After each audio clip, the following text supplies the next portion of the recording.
Hello and welcome to the Daily Aus. I'm Elliot, Lawry. I'm Billi FitzSimons. Earlier this month, the US and Israel launched a joint attack on Iran, killing the country's supreme leader. Iran then fired back with waves of missiles and drones across the Middle East. By the end of the weekend, people all over the world were doing the same thing, opening their phones and Googling the term World War. In today's podcast, we're going to discuss what defines a world war and get to the bottom of whether or not we're already in one.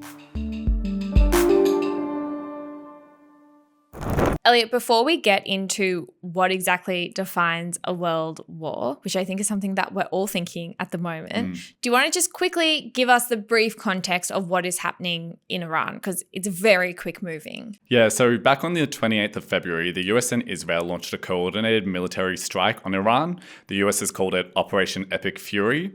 They were targeting the Iranian military commanders, nuclear facilities, and senior officials. And the biggest thing to come out of that was the killing of Iran's supreme leader, who had been leading the country since 1989. And the reason they did it is because of what Iran was doing with nuclear weapons, or what they were perhaps doing. It's not completely clear, right? Yeah, that was the main thing that Trump pointed to, but he also outlined Iran's support for sort of armed proxy groups across the Middle East, and also recently you might remember the crackdown on protesters in the country earlier this year. And then Iran responded pretty quickly by striking US military bases in the Middle East, right? Yeah, it was a lot. And I think a lot of people seeing this online started to get a little bit worried. And that's what got everyone Googling World War.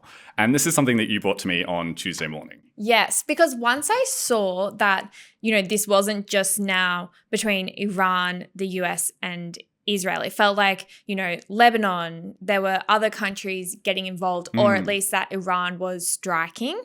And so as soon as you hear about it going to other countries, you do think, well, are we in a world war? And so then I decided to look at my trusty friend Google Trends.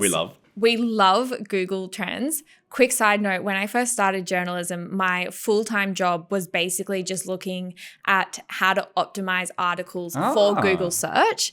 And that's when I just became obsessed with Google Trends. This is such a random thing, but it's just such an interesting thing to look at what people are Googling right now. People are often Googling the things that they want answered, but often they don't know who to speak to about it because maybe they're worried that it's too dumb of a question. And even when I was looking at it, I was like, I feel like I'm asking this question, but I don't know if it's a really dumb question to ask.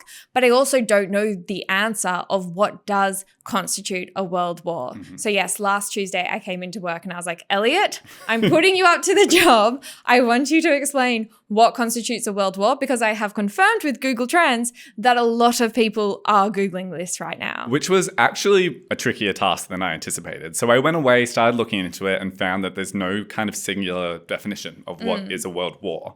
The term itself, the earliest recorded use that I could find was in a Scottish newspaper in 1848.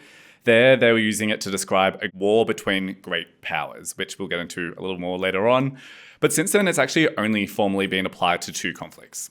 World War I, which was 1914 to 1918, and then World War II between 1939 and 1945. When I learnt about the two world wars, asking, my parents or whoever, will there ever be a third world war? And I feel like the answer was always no.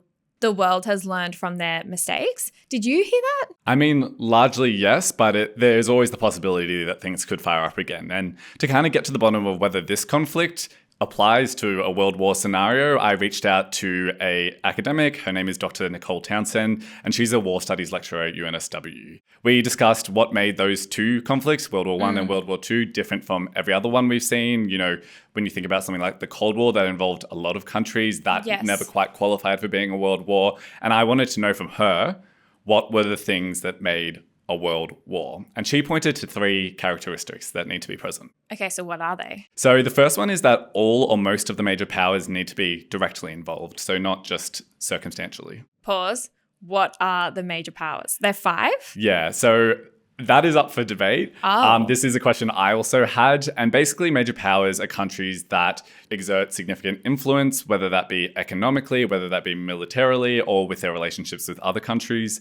It's generally accepted that the major powers that we have in the world are Russia, China, France, the UK, and the US. They make up the UN Security Council. But oftentimes, India and Japan are kind of lumped in there too. Australia not getting a Not look even in. close. Okay, and at the moment, the US is the only one from those that you just mentioned that are currently involved in this conflict. So test one of whatever the other two characteristics of what constitutes a world war has failed. This is not a world war. Exactly. But there are two more characteristics that I will run you through. Yes. The second one is that this combat has to span the globe. So that means fighting all across the planet. If we think about World War II, there was combats taking place in every continent except for Antarctica because the penguins don't have guns. That's interesting. So World War II, there was literal fighting in every single continent? Yes, correct. I had never fully thought about that. Hey, I'm Sam. I'm the co-founder of TDA. With one button, 82% of you who aren't subscribed to this YouTube channel can change that and help Australian media. Click subscribe. Now back to the video. Okay, so currently this war is only contained to the Middle East in terms of the land where there is fighting, which is not an articulate way to say that, but we're going to keep going. So that means that this war doesn't meet that criteria either, or that part of the criteria either. Yep. So first two failed. I will say it has expanded a little bit beyond the Middle East. There has been some attacks in Europe, but they haven't been to the scale that they are in the Middle East. But moving on to the third and final characteristic is that a broad spectrum of nations have to be involved in the conflict. So that's not just the major powers that we talked about earlier, that's smaller nations getting involved. So something like in Australia. Yes. Yeah.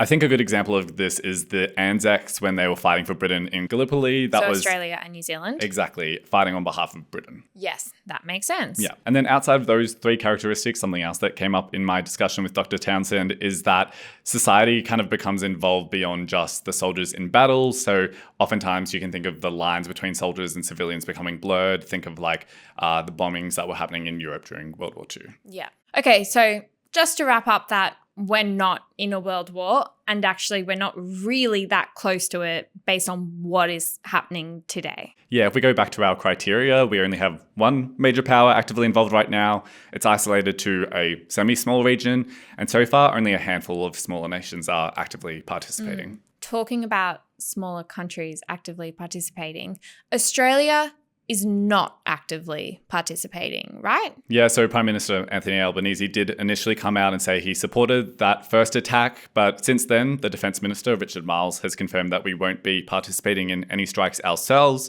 and Foreign Minister Penny Wong also said it was, quote, highly unlikely Australia would send troops. And then I guess moving past the Australian government, you know, for the population in Australia, many of us are kind of just watching the whole thing unfold on social media. And it is still, I mean, we've now had many wars unfold on social media, and this is part of that. And you kind of do feel helpless and kind of, it feels really scary. I think it's totally natural to be concerned. You know, it's following us all the time, 24/7, in our pockets, on our screens. We kind of can't escape it. But something that was really comforting from my conversation with Dr. Townsend is that she kind of reassured me that it will take a while for things to escalate to the stage of a world war. If they do.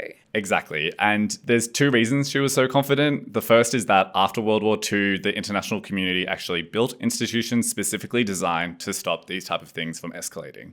So think of things like the United Nations and a bunch of international laws that were established. They are kind of imperfect, and we have seen that play out in real time, but they exist exactly for this moment. Maybe that is why when I was younger, I was told that there would never be a third world war. Exactly. And Yeah. the second reason that there Yes. wouldn't be a third world war is self-preservation. So if you think about it, there's actually not a good reason for everyone to get involved in a world war. It would kind of disable all the ways that society is built to function at the moment, and we would have to go back to a much more disconnected way of living like we once did before we became so globalized. What I would say overall is that these things can escalate, but they do tend to be diffused. We've seen that again and again.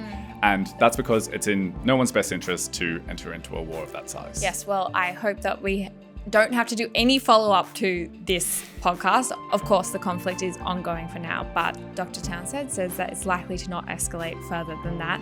Elliot, I'm very glad that I put you to the job. That was excellent explaining. Thank you. Thanks, Billi. And thank you so much for listening to this episode of The Daily Aus. We'll be back later today with your evening headlines, but until then, we hope you have a lovely day. Bye.